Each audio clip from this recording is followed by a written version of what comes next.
I'm Chef Hunter Wills. Here at Wiregrass, Georgia Technical College, we offer a culinary arts program that can turn a mere interest into a craft and a passion that will lead to a career. Our program focuses on providing students with adequate academic skills, the fundamentals of cooking, and most importantly, live work, real-world experience to help them on a path to get into the restaurant industry. The beautiful thing about culinary arts is that you can work anywhere in the United States. You can work anywhere in the world. Our local job market is actually very good right now.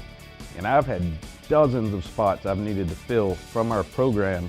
It's like I cannot get students through the program quickly enough to fill all the roles we're being asked for.